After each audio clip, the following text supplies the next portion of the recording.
Alors, on va poursuivre cette table ronde en passant à un tout autre sujet qui est celui de l'emploi, mais qui est complémentaire à celui du logement, parce que souvent ils vont de pair et l'un ne va pas sans l'autre. D'un point de vue juridique, la loi reconnaît aux personnes malades ainsi qu'aux personnes en situation de handicap le droit de travailler sur la base de l'égalité avec les autres. En France, les personnes en situation enfin, l'emploi pardon, des personnes en situation de handicap constitue depuis de nombreuses années un axe majeur des politiques du handicap.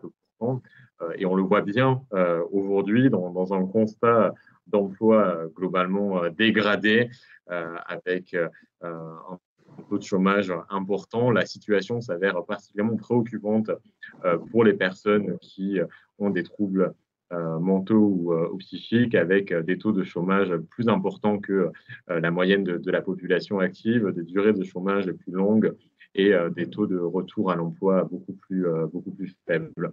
Et les réclamations qui nous sont adressées aux défenseurs des droits montrent que les personnes sont confrontées à de multiples obstacles liés notamment aux préjugés sur leur niveau de compétence, sont aussi liés à la discrimination et aux réticences des employeurs à prévoir justement des aménagements pour qu'elles puissent exercer leur métier dans de bonnes conditions. Et malheureusement, encore aujourd'hui, les entreprises sont assez peu nombreuses à être sensibilisées et formées aux enjeux de l'accompagnement des troubles psychiques dans l'emploi, alors même que une partie non négligeable de la population en souffre. Alors, je vais me tourner dès à présent vers William Sajot, qui est responsable de sécurité du site Brico-Dépôt de Trélissac, si je ne dis pas de bêtises, si j'ai bien appris ma leçon. Alors, monsieur Sajot, je vais vous poser les deux mêmes premières questions qu'à votre prédécesseur, à savoir qu'est-ce qui vous a amené, vous, au sein de l'entreprise Brico-Dépôt, à vous intéresser à ce sujet et vous demander également quelles sont les actions que vous avez pu mettre en place sur le site sur lequel vous travaillez. Alors moi, en fait, ça fait déjà 7 ans que je suis sur le dépôt. Et avant moi, on travaille déjà avec les AT OSEA de Trélissac sur les espaces verts, avec les espaces verts. Donc eux nous nettoient les arbres, ramassent les feuilles, tondent la pelouse tout au long de l'année. Et j'ai toujours travaillé avec eux. Et depuis l'année dernière, on a fait intervenir quelqu'un de chez eux pour nous parler plus du handicap sous forme de petits jeux. À Brico Dépôt, on fait des réunions mensuelles avec les collaborateurs. Et lors de cette réunion, je voulais faire intervenir quelqu'un de chez eux pour qu'il nous explique un petit peu mieux quels sont les handicaps, comment les appréhender.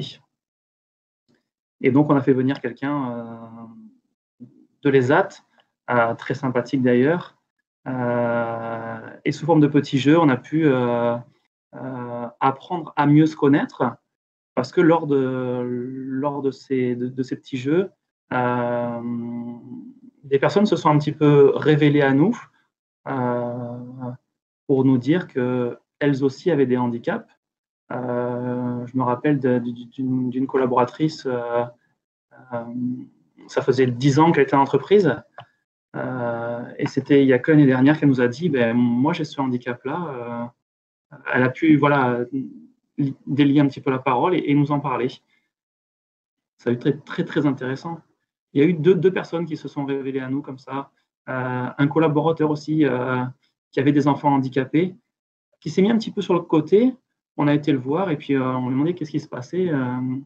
On voyait bien qu'il y avait quelque chose qui se passait dans sa tête. Il pensait à ses enfants parce que ses enfants étaient atteints de ce handicap que l'on parlait autour de cette table.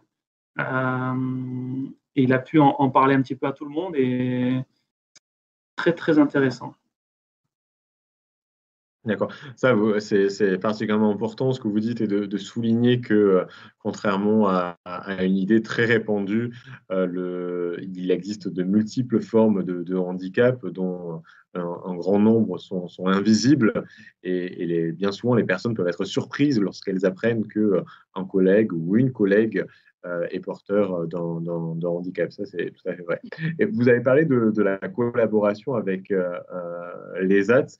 Est-ce que vous pouvez nous dire comment cette collaboration est perçue, perçue à la fois par les salariés de Brico Dépôt, qui au quotidien peuvent être amenés, du coup, même si j'ai compris que les personnes travaillent plutôt sur les espaces verts, donc à l'extérieur du dépôt. Pour autant, bon, ben voilà, il peut y avoir quand même des rencontres. Comment cette collaboration a été perçue par les salariés? Est-ce qu'il a fallu peut-être au départ expliquer, informer aussi sur le handicap et par ailleurs, en dehors de cette perception par les salariés, j'ai bien envie aussi que vous nous expliquiez comment ça peut être perçu par les clients aussi, parce que c'est tout à votre honneur d'avoir fait cette collaboration, mais certaines entreprises, on peut imaginer qu'elles soient réticentes pour des mauvaises raisons, justement, parce qu'elles vont considérer que leur image peut être entachée et qu'elles n'ont pas envie que la clientèle voit des personnes en situation de handicap sur le site. Est-ce que vous avez eu à faire face à des réactions négatives en interne ou en externe? Alors, par les collaborateurs, ça c'est très très bien perçu. Ils vont aller vers eux, ils vont aller les aider. S'il faut bouger des engins, des palettes, tout de suite ils vont aller vers eux. C'est même très très agréable parce que moi quand je suis arrivé, il y avait déjà une collaboration entre eux. Ça se faisait tout seul en fin de compte. C'était très très facile pour moi. Euh, et pour les clients, ça se passe plutôt très très bien. Il y a toujours, on a beaucoup de monde qui passe sur le parking, hein. Il y a toujours deux, trois personnes qui critiquent et qui rigolent. Mais je pense que dans l'ensemble, ça se passe très très bien. Et même ceux qui ont une petite critique, quand on va les voir et qu'on leur explique, ils en ressortent toujours grandis, je dirais. Et quel est le lien que que vous avez avec ces personnes de par vos fonctions? Moi, donc je leur donne leur travail, hein. Même s'ils savent très bien ce qu'ils ont à faire. Il y a des fois, je préfère qu'ils travaillent plus sur les arbres ou plus sur les espaces verts. Euh, il y a une grande, grande proximité entre nous. C'est des gens formidables. Euh, je raconte souvent, on a des visites de direction régulières sur les dépôts.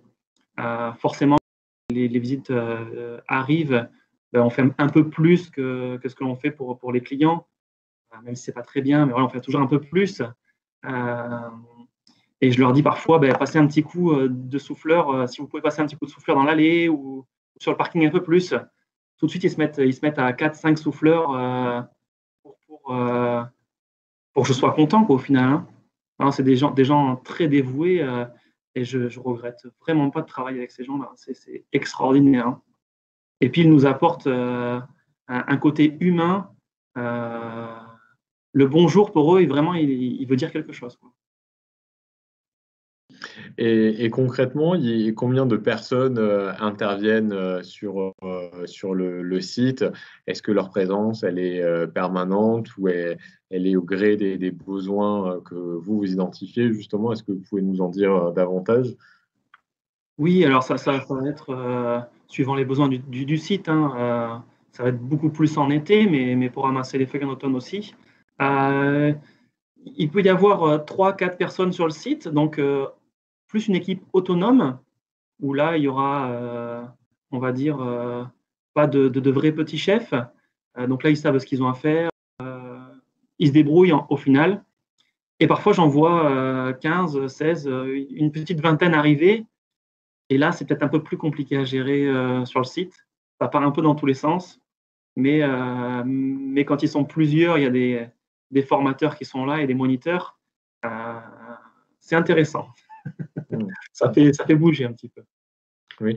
Et est-ce qu'il s'agit d'une politique isolée de la part de votre site, ou est-ce que ça s'inscrit dans une politique globale de Brico Dépôt, hein? Enfin, pour celles et ceux qui ne connaissent pas, en fait, il y a plein de dépôts partout en France.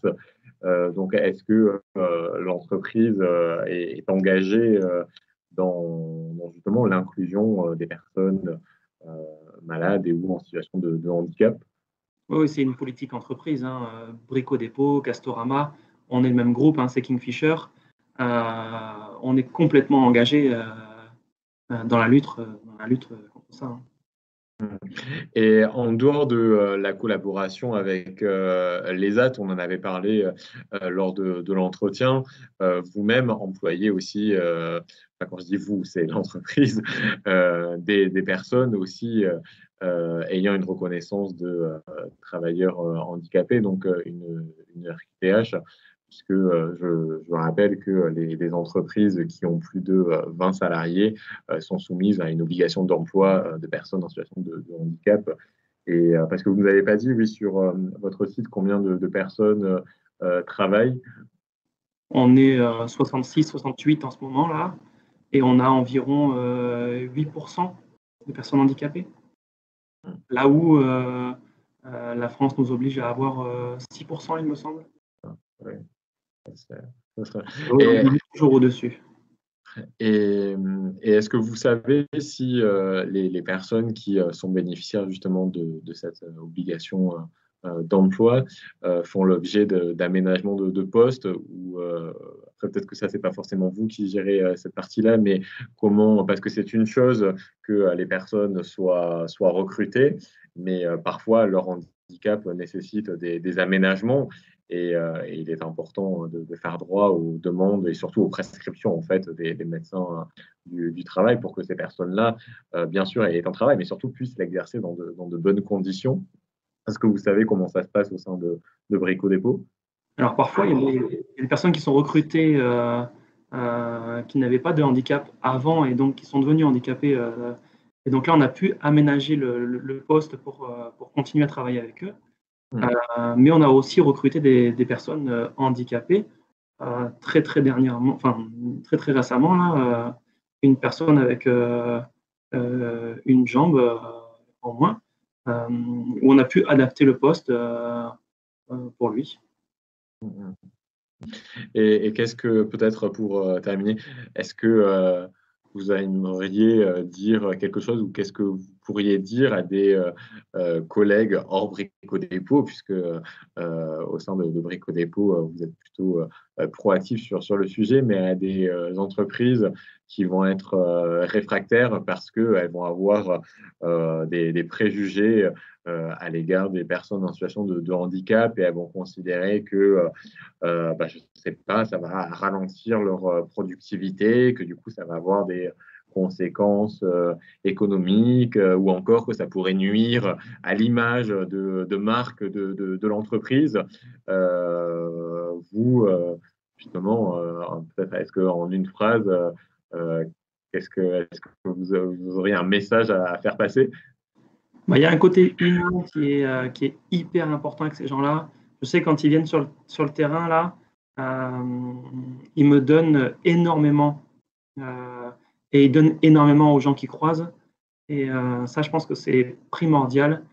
Et ça donne un coup de boost pour toute la semaine, hein. Quand ils sont en début de semaine, c'est ça qui me donne l'envie de les faire travailler. Super. Merci beaucoup pour ce témoignage, encore une fois, très positif. Euh, je, je crois qu'il y a eu un commentaire de Martine Dos Santos. Oui, j'ai juste dit bravo. Je dis bravo. Voilà. Merci. En effet, je me joins aux félicitations.